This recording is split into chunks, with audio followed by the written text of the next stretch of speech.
Sir இது சாதாரண நீங்க வந்து ஊடகத்தாருங்க, உங்களுக்கு தெரியாதெல்லாம் ஒண்ணு இல்ல, உங்களுக்கு நல்லா தெரியும் கூட்டணி உடையன்றது உங்களுக்கு நல்லா தெரியும். அப்புறம் நீங்க மறுபடியும் என்ன கேக்குறீங்களே? நீங்களே சொல்ல போறீங்க பாருங்க, கொட்டயத்துல போடுவீங்க, தலைமை செய்தியா போடுவீங்க.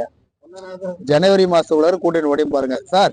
விஜய் வந்து சொல்லியிருக்காரு, உனக்கு எவ்வளவு சீட்டு வேணும், என்கிட்ட சீட்டு இருக்குதுன்றாரு, மந்திரி சபையில இடம் தரேன்றாரு. என்ன சொல்றது, முக்கியமான கட்சி பெரிய கட்சி வந்தாக்க உனக்கு துணை முதலமைச்சரே கொடுத்துறேன்றாரு. ஏன் சார் போக மாட்டாங்க சொல்லுங்க? போறாங்க பாருங்க. இங்க நான் கேட்டேன், நான் 20 சீட்டு கேட்டேன், நீ 6 சீட்டு மேல தரமாட்டேன்னு ஒரு கட்சிக்காரர் சொல்லுவாரு. என்ன சொல்ற, ஒண்ணு கூட்டி கொடுக்குறேன்னு ஒன்னு நீனாயா கூட்டி தர்றது, எனக்கு இருக்குதுன்னு சொல்ல போறாரு. சரி சார், எனக்கு இப்போ 15 சீட்டு வேணும்னு சொல்ல போறாரு. என்ன சொல்றது, அந்த மாதிரி இது கண்டிப்பா பாருங்க. சீட்டு பத்தாமல் ஒவ்வொரு கட்சியும் இன்னைக்கு திமுக கூட்டணியில் இருக்கிற அத்தனை கட்சியுமே எனக்கு கூடுதலா சீட்டு தரணும் இந்த முறைன்னு சொல்றாங்க. ஆனா இருக்கிற சீட்டு அவங்களுக்கு கிடைக்குமான்றது தான் சந்தேகமா இருக்குது.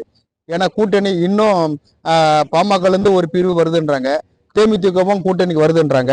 அப்படி இவ்வளவு பேர் வரும்போது அவங்களால சீட்டு எப்படி கொடுக்க முடியும்? எல்லாருக்கும் சீட்டு பிரிச்சு கொடுத்துட்டு அவங்க 100 சீட்ல நிற்பாங்க. 100 சீட்ல நிற்கும் போது அப்புறம் நான் எப்படி முதலமைச்சர்னு சொல்ல முடியும் சார்? அப்படியே அழைப்பு வருதுன்னா கூட இவ்வளவு சீக்கிரத்துல யாருக்கு அழைப்பு அவங்க கொடுப்பாங்க? யாருக்குமே கொடுக்க முடியாது அவங்களால. இன்னும் அவங்க இன்னும் ஒரு கட்டமைப்புக்கு வரலையே.